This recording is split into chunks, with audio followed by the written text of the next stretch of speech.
You tune into the Sportscast with Brian, Craig, and Jeff. Give you all the sports news you need.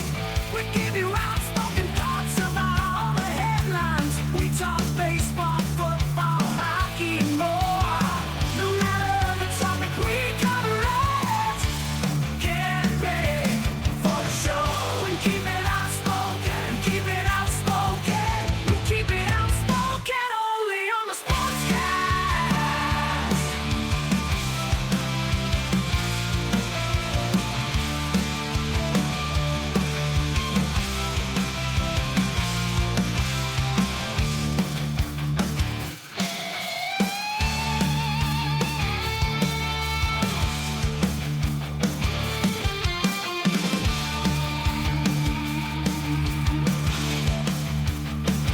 Tune into the Sportscast with Brian, Craig, and Jeff. Give you all the sports news you need.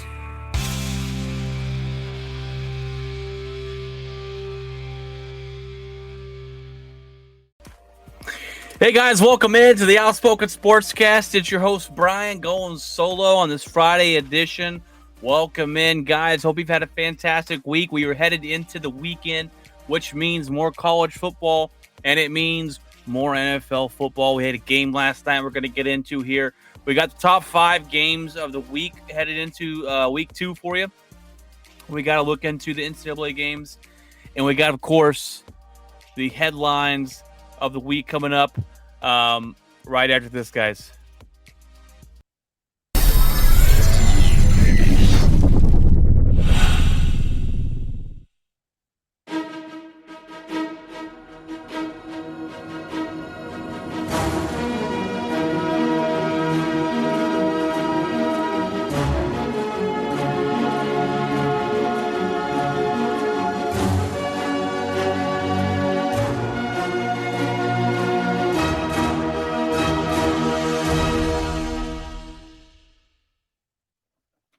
All right, guys, welcome in, welcome in. So glad you could join me here on a Friday afternoon. I am doing this a little early, but when I'm able to podcast by myself, I like to get it out of the way. Not get it out of the way, but do it a little earlier so I have time with the family later on and go to bed early for my job. But we got the top 5 games of the week coming up. The Chargers and Chiefs last night. Great, fantastic game.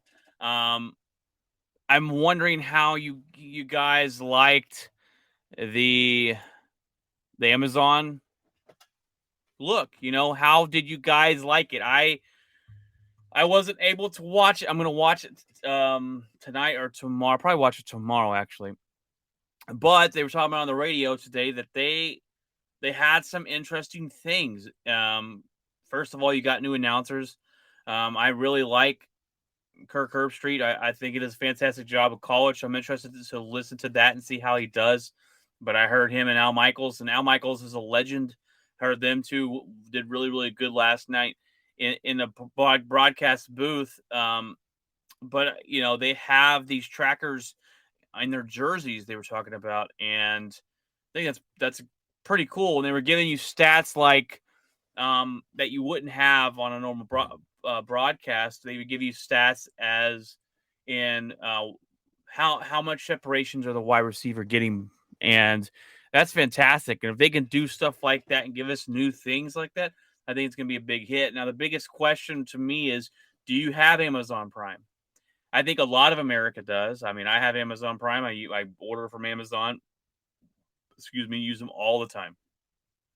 So this works. And my question I had with this, and I think a lot of people had questions about it, and I just figured it out when I got home from work, is if it's only on Amazon Prime, every Thursday night game. Now last night, remember, or last week, opening week, they didn't want the opening game just to be limited to those that had Amazon Prime.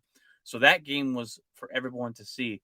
Now we start the Amazon Prime games going forward. So go sign up. Amazon Prime is $10 a month, and it's free shipping on your Amazon stuff. Amazon Prime, for you that don't know, comes with your Amazon subscription.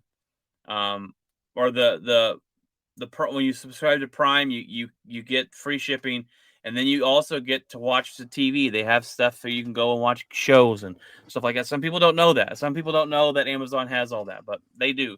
And but to me, it's going to be worth it just to get the football on Thursday nights. But I'm wondering how many of you actually liked it. And I was going somewhere with my thought, and then I got interrupted by all that, or interrupted with the side thing there. But I'm gonna watch it. But I answered the question of you can't record on Amazon, right? So I'm like, how am I supposed to watch this game if I can't watch it live? And it is on demand the next day. So I came home and I looked it up and researched it, and you can watch a replay of the game the next day. So that's fantastic news for you, for those of you that like me who can't watch them live most of the time because of my work schedule. So I'm able to come back and watch it the next day. I'm probably going to watch it tomorrow during the day and see how it is. But Chiefs almost lost that one. Chargers almost won that one. Herbert got hurt there at the end, and he had the rib injury, and a 99-yard interception return there helped the Kansas City pull this off. The takeaways from this, the thing that's great from this is the Chargers look good. And I think if you're a Chargers fan after going into Kansas City, a hostile environment, and only losing by 3, and you really should have won the game, but only losing by 3, you held Mahomes. He didn't throw 5 touchdown passes and go off. So Herbert looked good. I think that gives you some really exciting exciting things to look forward to. And this was a big game for the Chargers. It would have been a huge win if they could have pulled it off, but they didn't. Kansas City starts off 2-0, and they look like one of the most dominant teams, if not the most, in the NFL, as they are playing on fire right now. And they beat a good team, and they blew it up opening week. So, that would be game 1. Was last night. Game 2, I couldn't find you 5 really good games. I found you 4. Game 2 is Monday Night Football. And Monday Night Football, you got Minnesota traveling to the Eagles. And this one's interesting, okay, because the Vikings are a good football team. And they got a new head coach, and they had a really good game plan for Green Bay, and they executed, and they stomped our butts, and we'll get into Green Bay here in a little bit. But the Vikings are a good football team. They will compete with Green Bay for the division. There's no ifs, ands, and buts about that. The Eagles were not very good last year. There was a lot of hype. They had a really good draft. They brought in some pieces as an A.J. Brown. Can Hurts, get to where he needs to be and take the next step. And the Eagles looked pretty good the opening week. Their defense could have done better, but their offense was pretty good. It started off slow, but they put up 38 points on the road. That's pretty good for an offense, okay? And you got 2 teams that people don't believe are going to win the division. Well, now that Dak Prescott's hurt, maybe you believe the Eagles will win the division, which I do think so now. But going into each year, we kind of accept that Green Bay is going to win the North, and we kind of accept that the Dallas Cowboys, as long as they're healthy, should win the NFC East. Well, you got 2 teams that are trying to take that throne over and say, hey, we're here. We're going to compete. We're going to fight for our division, and this is the year. And I think Minnesota's got to be excited. I think their head coach called a fantastic game plan against us, and I think they look really good. The Eagles look pretty good. So you got that matchup going in there. I picked the Chiefs to win the Chargers game, so I started off the week 1-0 there. So this game, I'll have to look it up and see who I picked, because that's so much of a coin toss that it is. I might have picked either one. I picked the Vikings to win this one. That's right. I picked the Vikings to win this one. And I think it could go either way. Honestly, 50-50. You got two teams out to prove themselves and you got Kirk Cousins is the better quarterback. So I think that's kind of why I went with them. They have a better wide receiver group altogether. It's just, does Kirk Cousins show up? He doesn't show up usually on night games, but I think the head coach will get him in a good place and have a good game plan set up for him.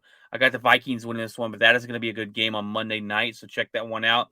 And then you got the Bucs. You got Tom Brady going into New Orleans to play the Saints. He does not do good versus the Saints. And this one's an interesting game because of that fact. He does not play well against the Saints. He's going into New Orleans. The Saints kind of have his number. Now you got a new head coach there. And the Saints were the Saints started off the season on they came back and won the game, but they should never been down to Atlanta. They didn't play a full game, and they're going to have to play a full game to be able to beat the Tampa Bay Buccaneers. They're going to have to play a full 4 quarters there to win. And I think going into this, they've got to get pressure on Tom Brady. And it's not the Saints defense I'm worried about. It's their offense I'm worried about. And can they score? Can Jameis Winston, make the right decisions, not turn over the football? So this one will be a good game. I think the Bucs will win this game, and Tom Brady gets over the hump of beating the Saints because he doesn't do very good against them. But I got the Bucs in this one. That's the third game this week. I think it's pretty good. And then you got the Dolphins and Ravens, and this one's pretty interesting. This could go either way. The Dolphins are here to prove themselves. They've got a lot to prove. Tua's got a lot to prove if he's the guy. They've added a lot of additions to the offseason. Miami got the 20-7 win last week against the Patriots. They're going to go play a little more tough of a team here. The Ravens, Baltimore was able to pick up the victory last week against the Jets, but they played the Jets. So they really didn't play nobody. They didn't play nobody worth putting an effort in. And the Ravens are going to have to put an effort in against Miami. And I have the Ravens winning this one. I think Craig picked the Dolphins. And this defense is going to be a challenge for Lamar Jackson. And this should be a pretty hard-fought game. They usually play each other pretty good. The Dolphins are usually that team that's a thorn in the Patriots' side. Even when the Patriots were really good, they were that thorn on their side. So I'm interested to see this one. I think Tua struggles, though, against the Ravens defense, and I feel like the Ravens pull this off with Lamar Jackson. But I'm not a big believer in any one of these two teams being a true contender at the end of the year. But those are the top games for the week. I couldn't find you a fifth one. I mean, we can look at it real quick here. I couldn't really find you a fifth one. You got the Jets and Browns, not good. Detroit, Washington, not good. Jacksonville, Indy should win that one. You got the Giants, Panthers, nope. Steelers, Patriots, nope. Rams, Atlanta, nope. Seattle and the 49ers might be interesting. That was also a coin flip for me because of the fact that you've got Trey Lance. And that's just enough to know whether or not they're going to be able to beat Seattle. Seattle came out and played really good against the Denver Broncos. Broncos shot themselves in the foot here opening week, but we'll see if Geno Smith can have a good game. He's going up against a tough defense. He went up against a tough defense last week too, but you got Cincinnati and Dallas. That would have been a good one if Dak Prescott was playing, but he's not. You got Denver and Houston, easy. Chargers and Cardinals. I guess you could say that. Not Chargers and Cardinals. Raiders and Cardinals. That should be pretty entertaining. I could put that was going to be our number 5. I got the I don't know. I keep calling them the Chargers. The Raiders. I got the Raiders winning this game. I'm not a big believer in Arizona. I think they're going to flop this year, miss the playoffs. Derek Carr is going to not turn over the football. He threw the 3 interceptions last week. Did not look very good. I think they come in, they win this game, and start off season 1-1. And Arizona's probably questioning themselves after this second loss of the season. Bears and Packers play on Sunday night, and then you got a doubleheader on Monday. Which is interesting because one game starts at 6:15 and one game starts at 7:30. So they're going to be going on at the same time. You got Buffalo and Tennessee, and then you got Philly and Minnesota. And I'm not a big believer in Tennessee. That's why I don't think that game's going to be very good. I think Buffalo's going to destroy them as well. So those are my top games for the week. For week 2 in the NFL, let's look at the NCAA schedule because there's not a lot of great games going into this week. You might be able to find some good games, but when you look at the matchups in the top 25, it doesn't look all that great. And let's see. Scroll down here. The best game when you got top 25 is probably BYU at 12 versus Oregon at 25. And BYU took down Baylor last week. They were able to jump up to number 12. And Oregon got dominated against Georgia week 1. I'm not sure what they did last week. Probably not much. I don't know much about them. I don't think they're going to be that good. But Bo Nix is their quarterback. Wasn't a big fan of him in Auburn, so I'm not a big fan of Oregon. But can BYU go on the road and get another big win and against a ranked team and on the road, and they were at home when Baylor came into town. But Baylor was number 9, they were number 21, I believe. So they jump up to number 12. Oregon's at 25. So that one's the two team that the two top rated top 25 teams going against each other. You got LSU and Mississippi State, Wake Forest and Liberty. Ohio State's playing Toledo. Oklahoma State's number 8 is playing Arkansas Pine Bluff. Missouri State and Arkansas might be decent. You got, there's really no other key matchups that are just like, oh man, I got to watch you. One more is Miami versus Texas A&M, number 24. Miami's 13, and this is in Texas A&M, and this is one that Texas A&M needs. It's going to be 8:00 on ESPN Saturday night. It's probably the game I'm going to watch. They need this one. They lost last week to Appalachian State. Their offense looked lethargic. They could not get anything going. And Miami's won 2 in a row. They're here to, prove that they're a good football team. And if they're able to beat Texas A&M, they might move into the top 10 if they do on the road. So we'll see what happens there. Should be a pretty good game to watch out for. Other than that, it's not a really great college football weekend. As far as matchups go, you've got Oklahoma number 6 versus Nebraska. Nebraska fired Scott Frost, so let's see if they can beat Oklahoma at home and show them there. But other than that, it's looking like a lot of blowouts this weekend, unfortunately. But Notre Dame, where did Notre Dame fall to? I just saw them.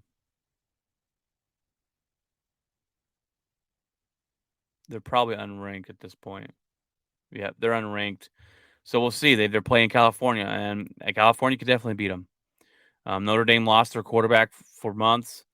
So we'll see. Maybe that's what they needed. Maybe they needed a change because this is not a very good start for Notre Dame at all. So that's your NCAA schedule going into this week. And like I said, hopefully some good games come on. But I think it's probably going to be a lot of blowouts. You've got the headlines of the week. Texas Longhorns, it came out today that they spent $280K on recruiting trip when Manning came into town. It wasn't only Manning, but Arch Manning was the big thing. And this was put out on ESPN like it was a bad thing, right? Why is that a bad thing? They won, right? It might be a bad thing if they spent all that money and didn't get Arch, but Arch is coming there. So that's a good thing for the Texas Longhorns. That's a great thing for them. That shows you that they're doing what it takes to get that guy there, to prove that they're going to they don't care. They're going to spend some money, that they make billions. They're going to spend some money to get these guys here, and that's a good thing for the Texas Longhorns. It shows that this organization, that this college cares about winning football games.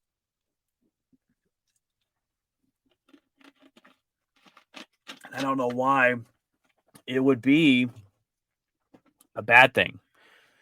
Even if they didn't get Arch Manning, it's like, well, heck, we spent a lot of money. We tried our best, and he picked somewhere else. But I think it's a good thing for Texas. I think Texas might be back. They said it a couple years ago, and they weren't back. All right, but Texas might be back. Quentin Ewers looks really good. If he stayed in the Alabama game, I really do think they win that one. But the defense looks good with Gary Patterson coming from TCU to help out on that defense. If that defense plays that way all year, they're going to be a competitive team in the end.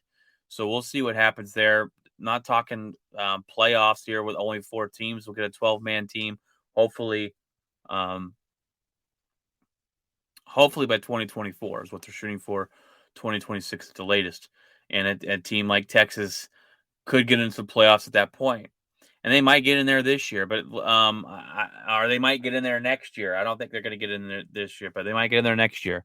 We'll see. But if they're going to play defense like that, and they're going to get quarterback play like Quentin Ewers like that, and they're going to be able to compete consistently, that's the biggest word there is consistently, because something they really haven't done in the past. But that's good news. And you got Arch Manning coming, which is even better. So look out for Texas, but I think it's a fantastic thing. And we just talked about the Texas A&M looking lethargic on the offensive side of the ball, and they are changing their quarterback. They're to start quarterback Max Johnson versus Miami over Haynes King. And I kept hearing things about King, kept hearing that he's talented and very good. And then I went and watched them play last week, and I didn't go to the game. I would turn on the TV and watch them play. And my gosh, he looked pathetic. He could not make a pass. He was overthrowing people, underthrowing people. It didn't look like he was very confident in the decisions he was making. And I was like, man, this is the guy that's supposed to be really good. Maybe in a couple years, yes, but right now he's not. And I think making a switch is something the team might need to be more consistent with their offensive side of the football. Max Johnson could come in here and hopefully give them that consistency that they need to win. So we'll see there. It's not a good start there for Texas A&M, but Miami is going to come in hungry. Miami's going to come in, and they're going to have to be able to make drives down the field and keep the ball. And that's where they lost last week, is they didn't. The time of possession was way over on the other side. So we'll see if that helps them out in winning a football game. The other headline, the last headline I got for you is NBA owner. The NBA owner, what's his face? I didn't look up his name. For the Suns, he got fined and suspended.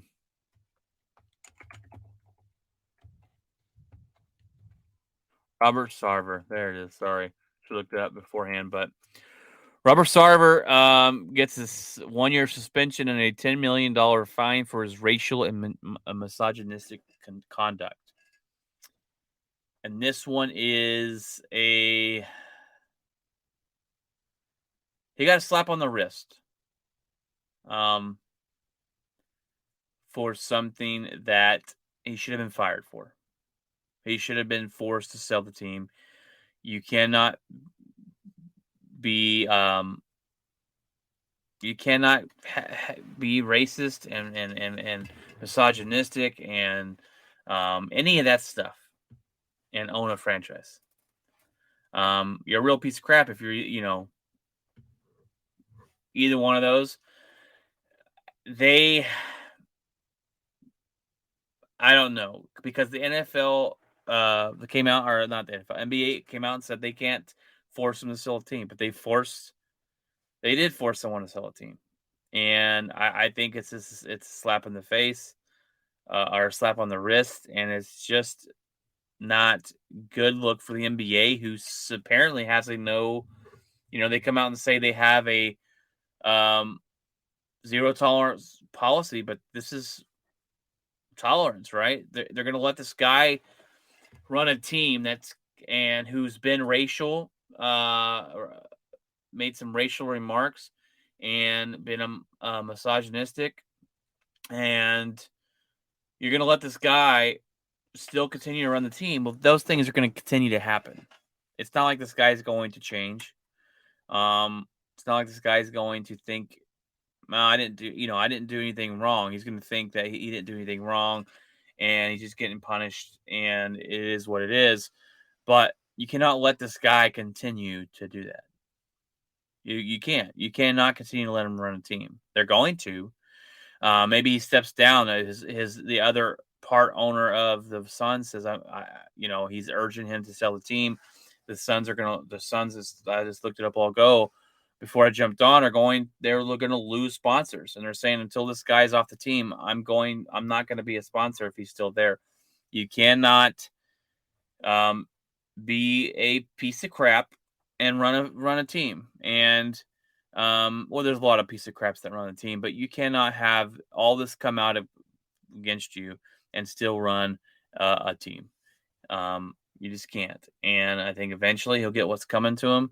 I think eventually he probably does step down or sells his part and goes away. Daniel Snyder with the Redskins. They're thinking about him probably losing his team. And you got these guys that think because they're rich, they can do whatever they want. And you got people that are speaking up against that now. And that's good for those that are speaking up against it. And these things should not happen. But we know they do, unfortunately. A slap on the wrist and a $10 million fine, which is the most they can fine him, is nothing for this guy who's almost a billionaire. So think about it. Think what you will about it. Make your own opinion on it, but I just think it's wrong. I think they should force him to sell the team. And I think, the punishment, I'm not sure how the punishment system works in the NBA.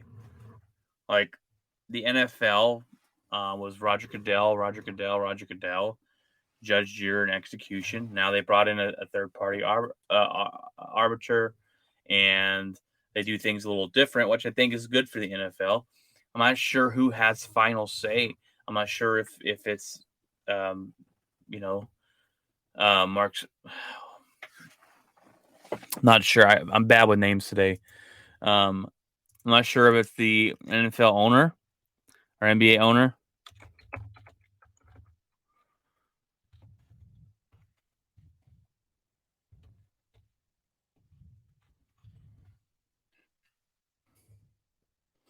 Adam Silver. That's right. I'm thinking old school. I'm not sure if Adam Silver has the 100% say in it, or if this is something that they kind of talk to all the owners about and see what they kind of want to do. But this to me is they're protecting their other owners, because if they're going to start, just making owners get rid of their teams, and then the other owners are probably going, "Oh man, what if this comes out? Oh man, we shouldn't want them to force us to sell our team, so we're going to go a little light on this punishment." And that's something that's definitely a possibility, but we'll see what happens before the NBA season, and we'll see if he either resigns, steps down. This is going to cost the Suns some money. Going to cost them some sponsors big time. But that's what he gets for being a racist, misogynistic piece of crap. Another big thing too is there's no real evidence of, like, there's no voice recordings, and they didn't have a video of all this coming down. So they had those on the other guy that they forced out. So that's a big issue too. They didn't have those things. So trying to find out if there's anything else. You got, Herbert sustained the rib injury, and he's getting X-rays. With those X-rays that haven't come back yet. I don't. Hopefully, it won't be any long-term injury or anything like that. But he was able to continue to play in the game and toughen it out. So we'll see what happens there. I lost in my survivor pool last week. The freaking Giants. I picked the Titans to beat the Giants. And I figured that was an easy pick, right? No one thought that the Giants were going to beat the Titans. No one thought they were. So But man, was I wrong. I think it was one of the craziest opening weeks as far as trying to project who's going to win in the NFL that I can remember. And week one's a hard week to pick. Week two, I'll probably go with the Rams. It's a safe bet since they're playing the Falcons. They should win that one easily. But I might go with Cleveland because Cleveland's playing the Jets, and I think Jacoby Brissett is good enough to beat the Jets. So I might go with them, but I haven't really selected yet. I think I'll probably go with the Rams. Pick a team that's really good, just to get that safe bet of I'm going to win this week and move on. But we'll go from there and see. Spotlight of the week, guys. I have had a pretty good work week. Everything went really well for me, so I was able to get off at a decent times this week. And I went out last night to watch Logan play. Logan, he's in high school. He's a sophomore. He plays football for Halton City, and I went to watch him last night play Keller Central, and they whooped their butt 44-6. He had a pretty good game. The offense was killing it, man. The offense was killing it. And then I stopped by this place called BB's Burger Shack, and I'm going to do a outspoken reviews on them. But my gosh, they were fantastic. It's a little burger shack place off of Beach and Western Center in Fort Worth. It's where BurgerFi used to be. I went and had that burger, and it's probably my best burger I've had around. And my other favorite burger was Five Guys. This one blows it out of the water. So go check them out. They're called BB's Burger Shack. They're really good.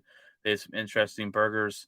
They have, obviously shakes. It's in the name. The shake was okay.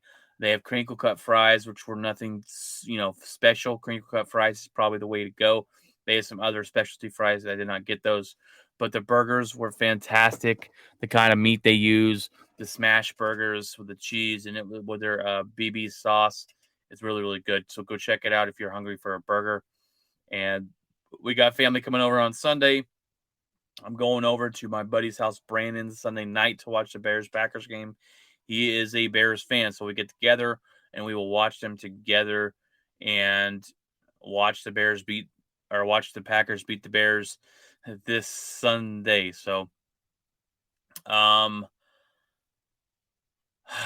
kind of wanted to go on a rant about the Packers, and I know some of you aren't Packer fans, but I'm going to go on a rant. So the NFL Prime. I'm our NFL Plus. I am a NFL Plus member, and I jumped on that this year because you get the all 22 after the games the next day. So I went back and watched the all 22 of the Packers Vikings game, and I only watched the Packers on offense because there was questions about, Aaron Rodgers was holding on to the ball too long. Aaron Rodgers didn't look for the rookie wide receivers. Aaron Rodgers, this and then people said, oh, the rookies didn't get open, and the O line was bad, and Rodgers didn't have time. So I went and watched the all 22 to see what was true, right? To go back and see everyone on the field, and which is a great thing. If you don't have it, it's fantastic, and it's only an hour and 5 minutes. Football games are 3 hours, 3.5. But the all 22 it's 1 hour and 5 minutes, and it's every play. There's no commercials. There's no commentating. There's no sound at all. You just get to watch and pause and kind of take notes about it. But from what I took away from it, there's a little bit of everything. There's plays where Aaron Rodgers missed wide open wide receivers. There's plays where the O-line did not protect very well. There were plays where Aaron Rodgers held on to the ball for way too long. There were plays where no one was open, so Aaron Rodgers had nothing to do with the football. This loss is really on the coaching staff. I think it was a bad game plan going into this game. And I usually don't say that about Matt LaFleur. Usually it's a good game plan, and usually it's this, but we're dealing with a new offensive coordinator this season. Our other offensive coordinator went over to Denver and cost him a chance at a football game last week.